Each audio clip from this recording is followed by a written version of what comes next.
अस्सलाम वालेकुम, मैं आपकी होस्ट मुस्कान। आप देख रहे हैं नई सोच न्यूज़। सपोर्ट कर रहे हैं शायद में IPA 2021 के 33 से 39 वाले उम्मीदवारों का सिंध हुकूमत की दोगली पॉलिसी और अपना नवाजी के खिलाफ मीरपुर मातेलो में एहतजाज किया गया। एहतजाज में एक सिंध एक पॉलिसी, दोगली पॉलिसी नामंजूर, अपना नवाजी नामंजूर, PST और GST के रोके गए, प्राइसेस को बहाल करो, पूरी सिंध 33 पे पास करने के नारे लगाए गए। इस मौके पे IBA तहरीक गोटकी के सदर शाहनवाज गड्डानी, मरकजी सेक्रेटरी बशीर अहमद कलूर, ज़ैनुल आबदीन बहन, अजहर अली रिंद, सारिन सिंधी, नोमान कुराची और दूसरे उम्मीदवारों ने कहा कि पीपल्स पार्टी के साबका हुकूमत ने असतिज़ा की भर्तियों में हार्ड एरिया का जवाब बना के अपना नवाजी करते हुए 33 से भी कम मार्के लेने वाले उम्मीदवारों को उस्ताद भर्ती किया है, जबकि हम 33 से 39 वाले उम्मीदवार मुसलसल 2 साल से एहतजाज कर रहे हैं, जिसकी किसी ने भी कोई दाद फरियाद नहीं सुनी है। उन्होंने निगरानी हुकूमत से मुतालबा किया कि PST और GST की भर्तियों से पाबंदी हटाई जाए और सिंध के उम्मीदवारों को 33 मार्क्स पर पास किया जाए और सिंध के हज़ारों बंद पड़े स्कूल खोले जाए।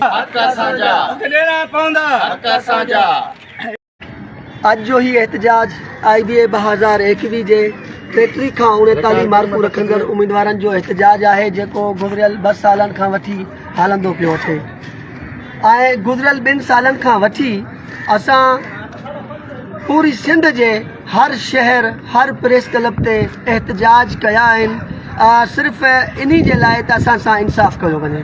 जेको सिंध जी गुज़रियल हुकूमत असां सां हिकिड़ो वॾो ज़ुल्म चइजे, हिकिड़ो वॾो धाड़ो चइजे, जेको असां सिंध जे शऊर नौजवाननि जे हक़नि ते धाड़ो हणियो वियो आहे। हुननि पंहिंजनि इलाइक़नि जे पंहिंजनि मनपसंदि माण्हुनि खे नवाज़ण जे लाइ उन इलाइक़े खे हार्ड एरिया करार ॾिनो आहे, जितां हुननि खे वोट मिलंदा ऐं जेके हुननि खे ईंदड़ इलेक्शन में सियासी तरह सां फ़ाइदो हासिलु थींदो, उते उन्हनि जेको आहे सो मार्कुनि में हिकिड़ो रिलैक्सेशन ॾेई करे ऐं पॉलिसी में तब्दीली आणे करे 32 वारनि खे बि हिकिड़ी ग्रेस मार्क ॾेई 33 ते पास कयो आहे। असीं चाहियूं था त सिंध हिकु आहे, सिंध हिकु आहे त सिंध में बिटो निज़ाम छो?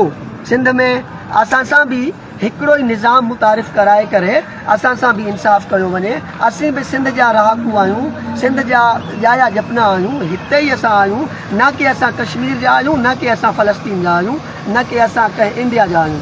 असां पाकिस्तानी आहियूं, सिंधी आहियूं।